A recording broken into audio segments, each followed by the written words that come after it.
Gracias por estar con nosotros este día. Hoy vamos a estar en Hechos capítulo 15, verso 1 al 35, en un mensaje que he intitulado Conflicto en la Iglesia. Ahora, de verdad, cuando miras el libro de los Hechos, de verdad, cuando miras la mayoría de las escritos de Pablo, hay bastantes personas que fueron nombradas o mencionadas por nombre que Pablo tuvo conflicto con. Pablo tuvo conflicto con Pedro en Gálatas capítulo 2, porque Pablo se opuso a Pedro a no comer con los gentiles en Antioquía. Había un momento dado que Pedro no estaba de verdad comiendo con los gentiles porque quería mantener contento a los judíos, así que Pablo le dice que es un hipócrita y llamó su atención a eso. Hubo un conflicto con Bar Jesús, que leímos eso hace unas semanas, el mago, y leímos en Hechos 13. Y luego hubo un conflicto con los judíos convertidos que llegaron a Antioquía, que querían debatir si tenías que ser circuncisado o no para ser salvo.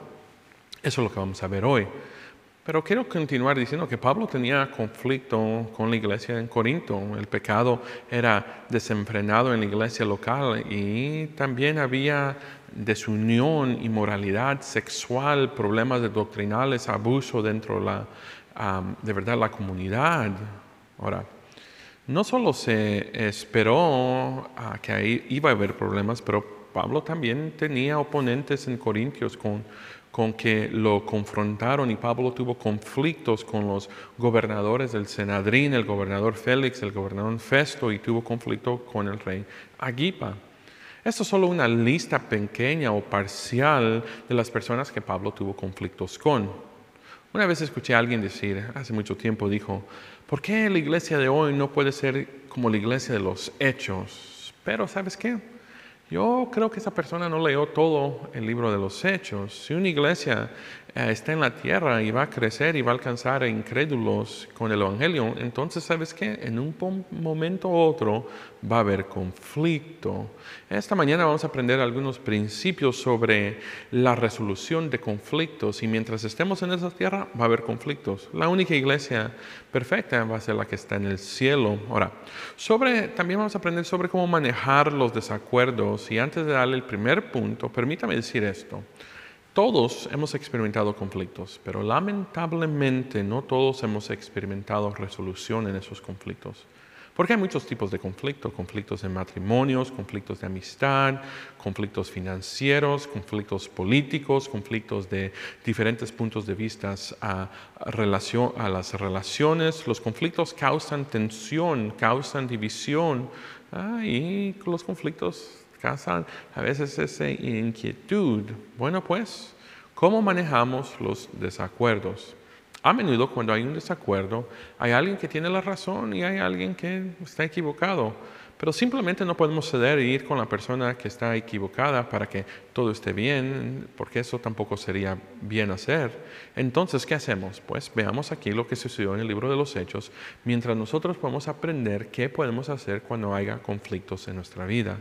Mira aquí conmigo, Hechos capítulo 15, verso 1. Entonces algunos que venían de Judea enseñaban a los hermanos: si no eres circuncidados conforme el rito de Moisés, no podéis ser salvos. Termina ahí. Aquí está el punto número 1 para nosotros. Cuando hay un desacuerdo, busca la sabiduría y la autoridad. Ahora, nótese que la palabra aquí, circuncisado, y la palabra salvo no van juntas y no pueden ir juntas. Eso no es el Evangelio, eso es añadir algo al Evangelio. Y cuando se agrega algo al Evangelio, entonces ya no es el Evangelio. Dice que algunos hombres bajaron de Judea. Judea era una ciudad que estaba asentada sobre la colina y es el monte Sión. Por lo tanto, ellos descendieron de la montaña y descendieron a Jerusalén. Y recuerda que estos hombres estaban enseñando que los hermanos, si no sois circuncisados, ¿qué es lo que están diciendo? Pues ahora bien, antes de seguir adelante, ¿qué es la circuncisión?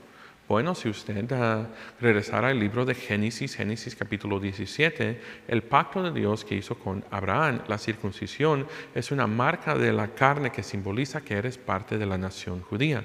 Era muy importante para los varones ser circuncisados. Era un marcador, es decir, decían: yo pertenezco al pueblo de Dios. Era algo que lo tomaban muy en serio. De modo que los circuncidados a veces menospreciaban, mayoría de las veces, a los que no habían sido circuncidados. ¿Recuerdas la historia de David y Goliat? Todos conocemos esa historia. Pero ¿qué le dijo David a Goliat? ¿O qué dijo sobre Goliat? Pues él miró a Goliat y dijo, filisteo incircunciso. Básicamente David estaba diciendo, tú eres gentil incircunciso, tú no perteneces al pueblo de Dios. ¿Y sabes qué? Esas eran palabras de lucha. Ahora, cuando el evangelio comenzó a difundirse, pasó del pueblo judío al pueblo gentil. Y sin embargo, en lugar de regocijarse, el pueblo judío se comenzó a ofender y los comenzó a molestar unas cosas y creó conflicto, porque los no judíos estaban llegando a la fe. Mira aquí conmigo Hechos capítulo 15, verso 2. Dice así, Pablo y Bernabé tuvieron una discusión y contienda no pequeña con ellos, porque eso se dispuso que Pablo y Bernabé y algunos otros de ellos subieran a Jerusalén y a los apóstoles y a los ancianos para tratar esta cuestión. Así que Pablo y Bernabé tuvieron una discusión con ellos, con estos que estaban diciendo estas cosas. Y tampoco no era algo amable o pequeña, de verdad era un debate, pues aquí estamos donde estamos y bienvenidos al libro de los Hechos. Hay un desacuerdo en la iglesia y hay un conflicto. Los hombres que bajaron de Judea tenían desacuerdos sobre cómo iba a funcionar la iglesia. Y tenemos un momento aquí y démonos cuenta de que a veces hay cosas y hay desacuerdos que la gente no va a querer resolver. A veces el orgullo es tan grande o tal vez los dos se sienten apasionadamente que están diciendo la verdad. Y a veces ambas partes tienen puntos lógicos y legítimos por la razón. Esos hombres pensaron que su punto era válido. Entonces, ¿qué van a hacer Pablo y Bernabé? Porque ahora hay un grupo de hombres que enseñan que la circuncisión conduce a la salvación. Y obviamente esto no es el Evangelio, eso no es lo que Jesús enseñó. Bueno, te tienes que dar cuenta aquí. Te das cuenta que llamaron una cuestión. Por lo tanto, fueron llamados a la iglesia para llevar el asunto a la autoridad mayor. Mira aquí conmigo, Hechos capítulo 15, verso 3 al 5.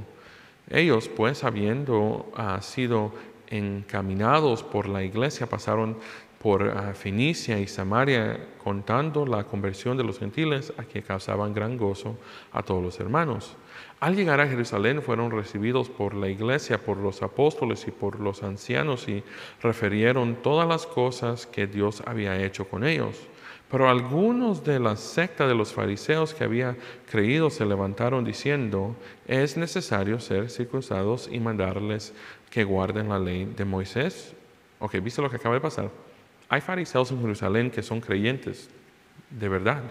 Son creyentes en Jesús, están convertidos, han ido más allá de las obras, han ido más allá de las cargas y las tradiciones de los hombres, pero al mismo tiempo se aferran que algunas cosas, o se aferran de verdad, algunas cosas de sus tradiciones son súper importantes. Y tristemente cuando esto pasa, porque cuando pones tu fe en Cristo, cuando te apartas de tu pecado y te vuelves a Jesús por fe, confías en Jesús y ¿sabes qué es lo que pasa? Él te salva y Dios te imparte esa vida espiritual, es parte ahora de la familia de Dios porque eres salvo. Pero la pregunta es, si cambias instante cada pequeña cosa o cambias inmediatamente, pues la respuesta no, es no. Para ser más como Cristo toma tiempo, toda una vida. La palabra santificación es una palabra bíblica, grande, elegante en el seminario que significa ser apartado para su uso, santo, santificación. De verdad, la santificación ocurre después de la justificación y la justificación ocurre en un instante y la santificación ocurre durante un largo periodo de tiempo. La justificación significa que eres declarado justo, es un término legal, Dios te ve como su hijo y cuando llegas a fe en Cristo, el Padre te ve a través de la muerte de su hijo, eres justificado, la justificación.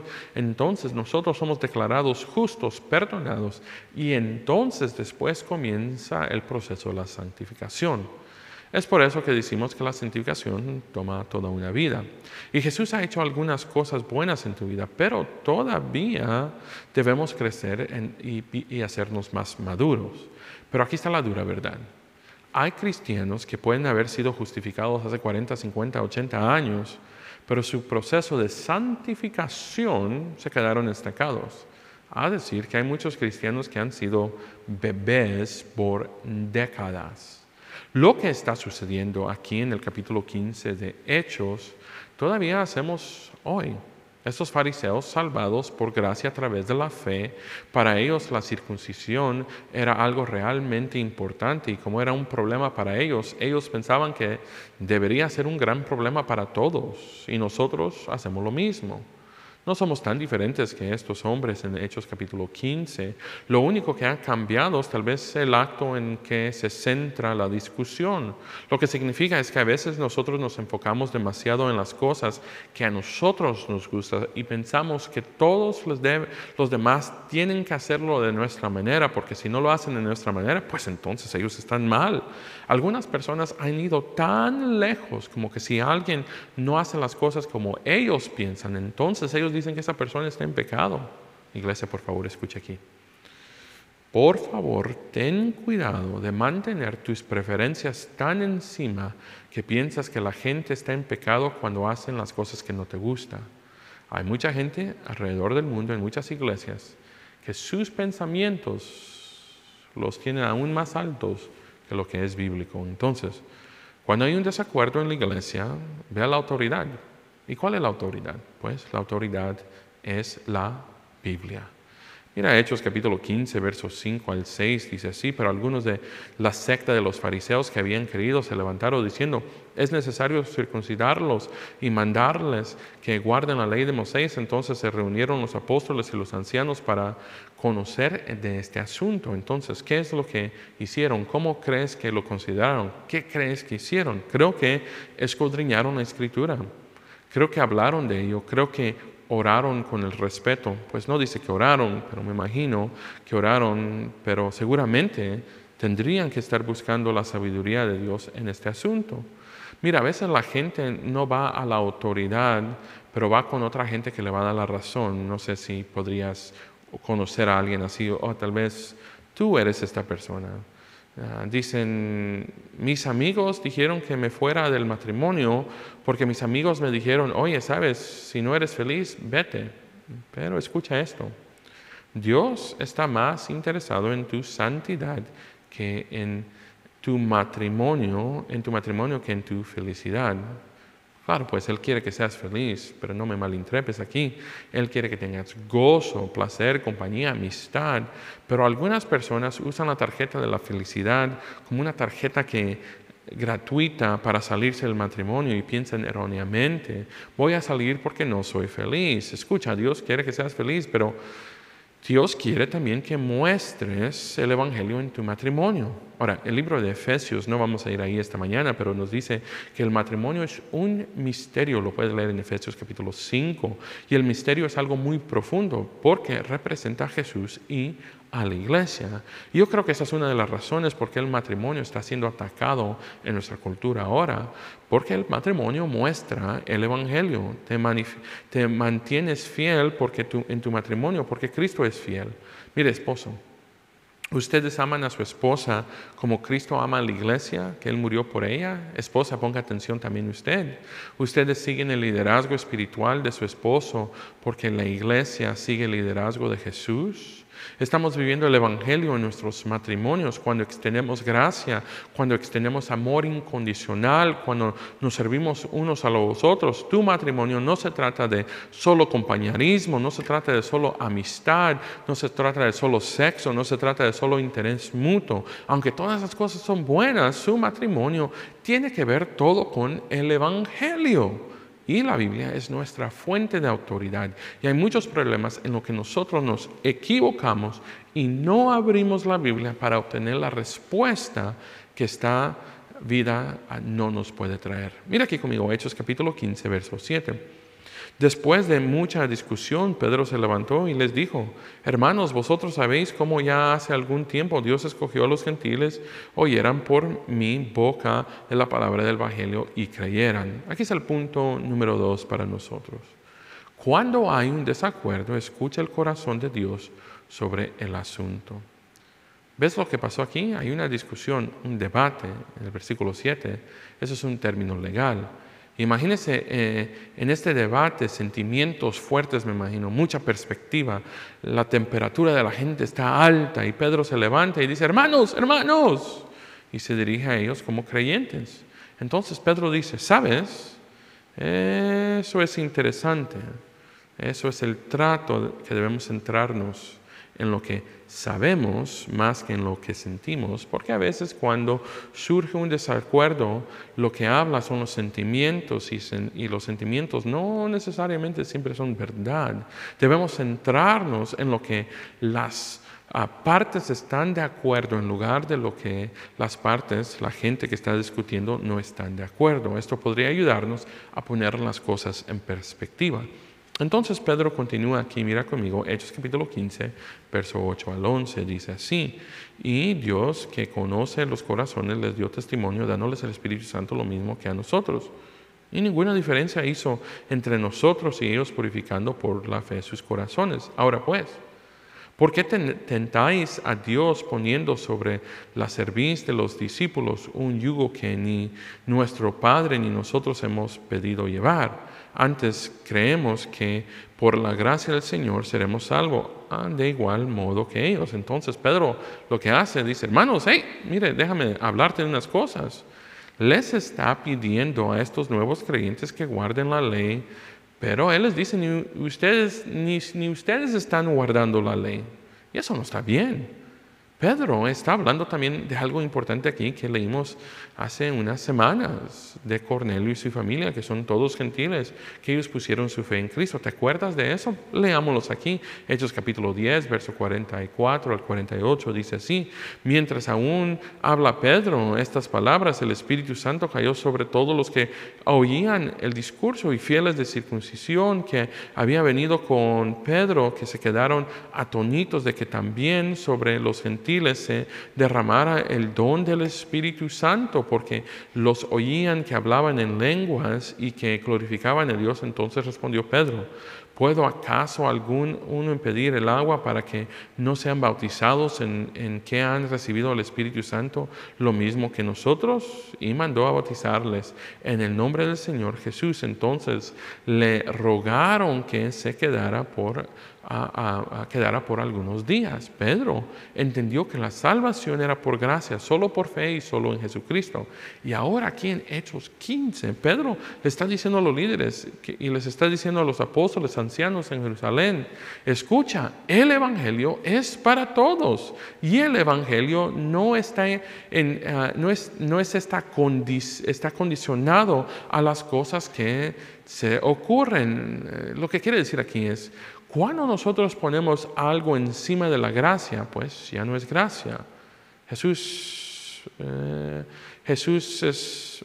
más nada es igual al perdón. Jesús más nada es igual a la salvación o la vida eterna. Jesús más algo es el Evangelio. ¿Qué significa eso? Si alguien te dice, mira, tienes que aceptar a Jesús y esta otra cosa, como bautizado, a veces la gente piensa así, aceptas a Jesús.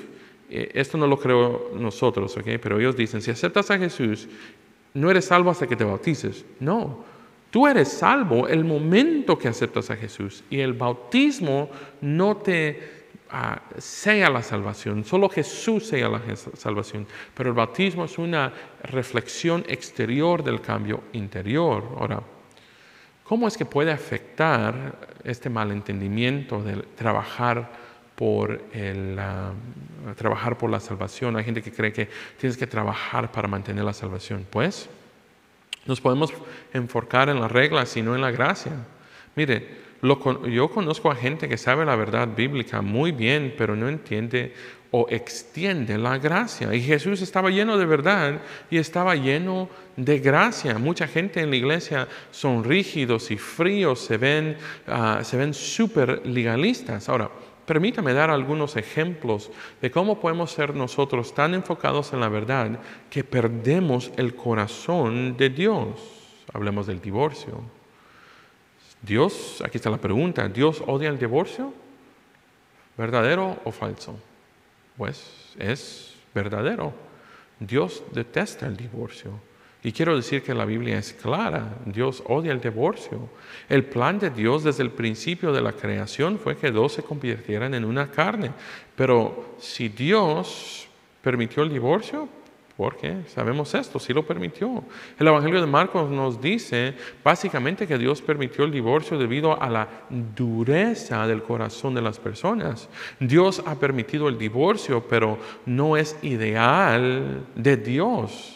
Hay motivos bíblicos para el divorcio, la cláusula de excepción, por decirlo así. Hay 3. Número 1, en Mateo capítulo 5, Jesús dijo, si hay adulterio, si eres abandonado por un incrédulo, 1 Corintios capítulo 7, y si tu cónyuge muere, eres libre para volver a casarse, 1 Corintios. Pero permítame equilibrar la verdad y la gracia. Si Dios odia el divorcio, pero el divorcio no es definitivo, el divorcio no es fatal, a pesar de que el matrimonio está destinado para durar toda la vida, no es algo final en tu vida, un pecado que nunca puede ser perdonado. La gente en la iglesia a veces dice, oh, ¿te pasaste por divorcio? Ahí se acabó todo para ti. No, tu identidad no está marcada por ese divorcio. Tu identidad se encuentra en Cristo. Otros ejemplos de cómo podemos ser tan enfocados en la verdad que perdemos el corazón de Dios. Mira, aquí va la próxima. Los niños, por nacer, tienen el derecho a la vida. ¿Verdad o falso? Pues es verdad, merecen la vida. El tema del aborto es quizás uno de los temas más candentes en nuestros días, y la Biblia nunca específicamente dice no abortaráis. Sin embargo, sí hay numerosas enseñanzas en las Escrituras que dejan muy claro cuál es el punto de vista de Dios sobre el aborto. Pero primero debemos encontrar una respuesta honesta a una pregunta. ¿Es el aborto asesinato? Pues la Biblia es clara sobre el hecho de que el asesinato es mal, Éxodo 20. Sin embargo, en algunos casos la Biblia no prohíbe matar. Se espera que los soldados que representan a su país matarán a los soldados del bando contrario. Josué capítulo 11, eso no es asesino. Los animales eran sacrificados para comer y para el sacrificio. Éxodo 24 y Génesis 9. Eso tampoco es asesinato. El asesinato se define como el asesinato ilegal y premeditado de un ser humano por otro. Ahora, el asesinato es un homicidio ilegítimo, es decir, un homicidio que lleva a cabo por el juicio de un ser humano contra otro por razones personales en lugar de nacionales. Y la Biblia condena el asesinato rápidamente como una característica de una sociedad malvada. Deuteronomio 5, Isaías 1, Oseas 4, Mateo 5. Determinar si el aborto es o no un asesinato implica 2 consideraciones. En primer lugar, si un feto en un útero es un ser humano. Y en segundo lugar, si un feto es un niño. El aborto puede o no llamarse con razón asesinato, ya que es legal en diferentes estados o países. Entonces, si el asesinato es un homicidio ilegal, seguiría que un asesinato legítimo no sería asesinato. Pero el aborto es matar el derecho de decidir. Tal asesinato no provocado de los indefensos no es ético y debería definir el aborto como asesinato en cualquier sociedad, a menos que el feto no sea humano. Y si el feto solo es una masa de tejido impersonal o algo menos humano, poner fin a su vida no interfería al mismo desafío ético y no es considerado un asesinato. Entonces la pregunta es, ¿será que un feto es un ser humano o es algo más?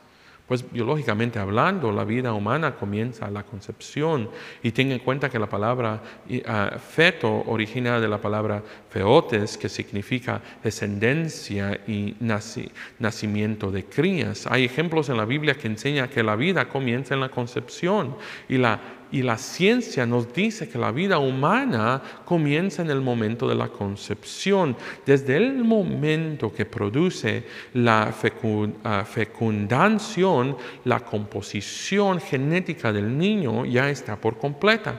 Ya se ha determinado su sexo junto con su altura, color de cabello, ojos y piel. Lo único que necesita el embrión para convertirse en un ser plenamente funcional es el tiempo necesario para crecer y desarrollarse. Pero la diferencia entre un feto y cualquiera de nosotros es la edad, la ubicación y el nivel de dependencia. Y cuando se produce el aborto, el proceso de desarrollo fetal se interrumpe permanentemente y destruye una vida única. Mire, Salmo 139, verso 16 dice así: mi embrión vieron tus ojos y en tu libro estaban escritas todas aquellas cosas que fueron luego formadas sin faltar ni una de ellas. Aquí David está diciendo que Dios tenía todos sus días planeados para él mientras aún él estaba en el vientre. Esta evidencia apunta que la personalidad comienza en la concepción en lugar de un momento después del nacimiento. Vemos que Dios tiene un plan similar para la vida de Jeremías. Antes de nacer, dice, antes de formarte en el vientre materno te conocí, antes de nacieras te aparté, te he puesto por tu profeta en las naciones. Jeremías 1:5. La gente puede de verdad debatir todo el día el momento de la concepción, cuándo comienza la vida. Pero Dios dijo: yo te formé en tu vientre, tu madre, y yo te conocí. Estas hermosas y maravillosas cosas has hecho. Ok, pero también hay otro lado de la moneda de esta plática del aborto. Es que hay gente que ha dicho que los niños que nacen también tienen derechos. Alguien dice que los niños tienen el derecho de ser alimentados, vestidos, educados. Los cristianos pueden enfocarse tanto en los no nacidos que olvidan a los que sí han nacido. Descuidamos. ¿Qué pasa con los niños que necesitan un hogar? Recordemos que como defendemos las vidas de los niños no nacidos, también debemos hablar nosotros como cristianos de la adopción y proteger a los niños sí nacidos. Debe decir esto: a lo largo de los años yo he conocido a gente, personas que han tenido un aborto, y he visto sus corazones rotos una vez se dieron cuenta de lo que han hecho, de que han asesinado. Y si estás aquí hoy y te has sentido culpa, tal vez vergüenza, quiero que sepas esto, que nuestro Señor te ama. Y estoy aquí para decirte también que Él te restaura. Y yo estoy aquí contigo. Quiero que sepas que Jesús te ha perdonado si le has pedido perdón. Hay restauración en Jesús. Hay paz en Jesús. Regresemos aquí a Hechos capítulo 15, versos 12 al 18. Dice así: entonces cada de la multitud cayó y oyeron a Bernabé y a Pablo que se contaban cuán grandes señales, maravillas había hecho Dios por medio de ellos entre los gentiles.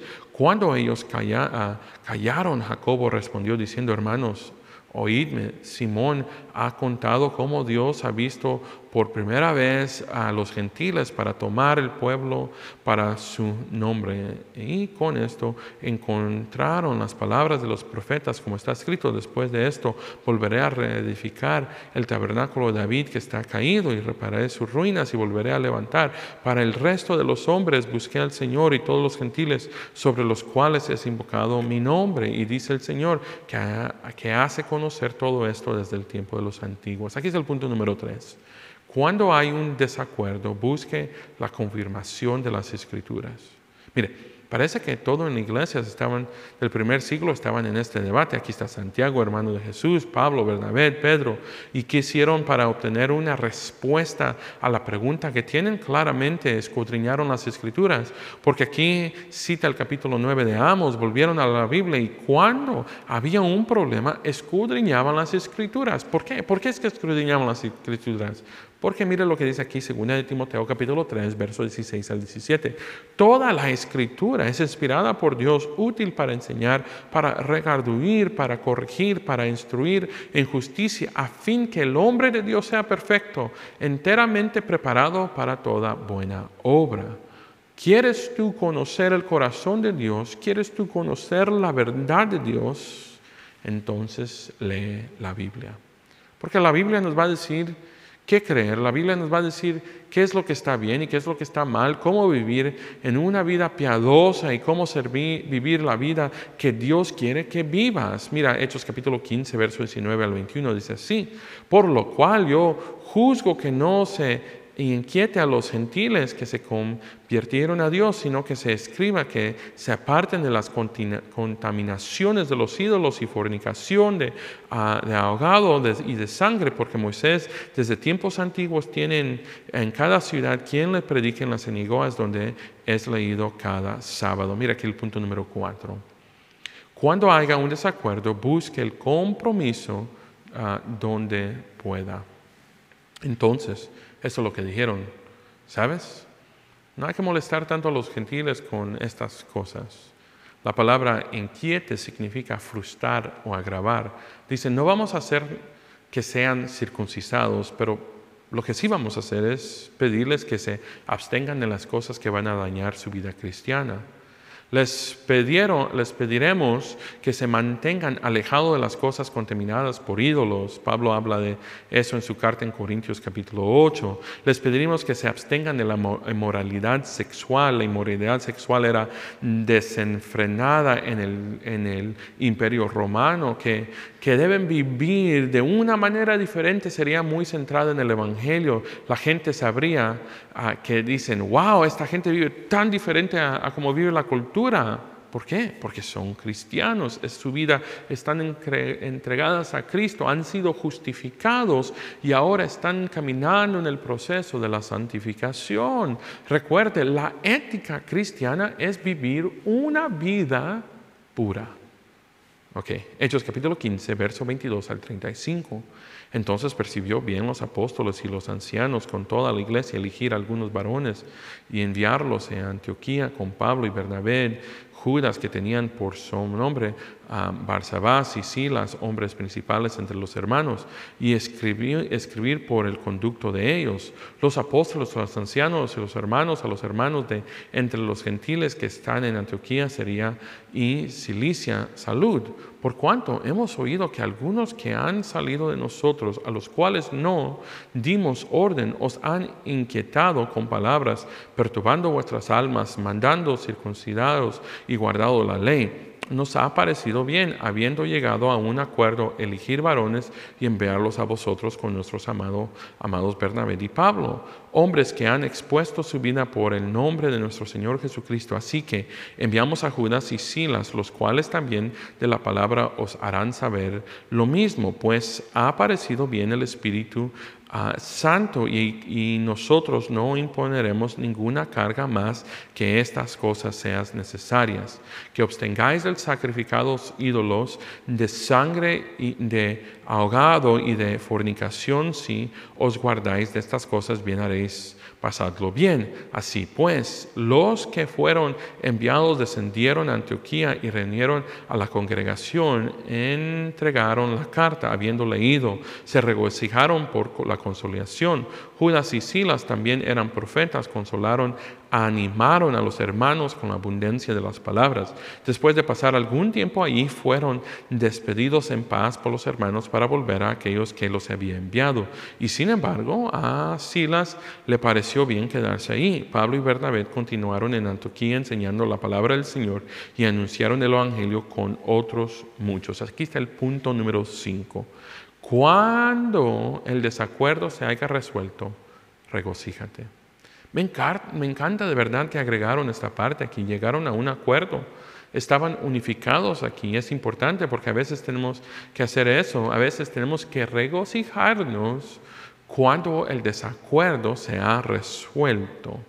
Se animaron porque el Evangelio más que nada equivale al perdón de los pecados. Hoy recordamos no añadir nada más al Evangelio. Tal vez no dirías circuncisión, pero tal vez tendrías tu propia lista de cosas que la gente tiene que hacer y cómo tiene que hacer y cómo se debe de ver, porque es lo que te gusta, es lo que hizo tu abuela, es lo que hizo tu tía, es lo que hicieron toda tu vida. Y si no se hace como lo hizo tu mamá, tu abuela, tu tía, lo que sea, entonces no es bíblico. Tengamos cuidado cuando ponemos nuestras preferencias encima de la verdad de Dios. La realidad es cuando lleguemos a estos momentos donde hay un conflicto entre lo que nos gusta y lo que debemos de hacer, bíblicamente, te lo voy a decir de una vez, lo que te gusta no va a ser más superior de lo que debes hacer tú, porque la Biblia nos lo ha dicho que lo hagamos. Mire, la Biblia hay cosas que dice que sí hagas, so hazlas. Después hay cosas que la Biblia dice, no lo hagas, entonces no lo practiques. Pero también hay cosas en la Biblia que dice, ten sabiduría. Lo puedes hacer, pero tal vez no vale la pena hacerlo. Cuando haya un conflicto en nuestra iglesia, en nuestro hogar, en nuestro trabajo, busca qué es lo que la palabra de Dios dice en el asunto. Y tal vez va a decir, no he encontrado lo que necesito, entonces busca cosas que hablan de la situación, de cómo tú tienes que reflejar o actuar. A veces, cuando hay cosas donde yo encuentro conflicto, la primera cosa que se me viene a la mente fueron las palabras de Jesús, cuando Él dijo, perdónalos porque no saben lo que hacen. Aunque a veces la gente sí sabe lo que hace, pero si mi Jesús tuvo gracia para perdonar a la gente que lo crucificó, para amar a la gente como tú y yo, entonces, hermanos y hermanas, nosotros también debemos aprender a extender esa misma gracia. Inclinemos nuestro rostro. Señor, te damos gracias. Sabemos que va a haber conflictos en la iglesia. Somos humanos. Pero pedimos, Señor, que sea usted el que nos guíe siempre. Sea usted, Señor, que nos ayude a reflejar su amor. Y si hay conflictos en la iglesia, si hay conflictos en matrimonios, si hay conflictos en trabajo, Señor, que hoy sea el día que comience a ser restaurado. Ayúdanos a vernos a nosotros. A veces queremos solo arreglar a la otra persona, pero ayúdanos a ver a nosotros y qué es lo que tu palabra dice. Nos ponemos en tus manos en nombre de Cristo Jesús. Amén y amén.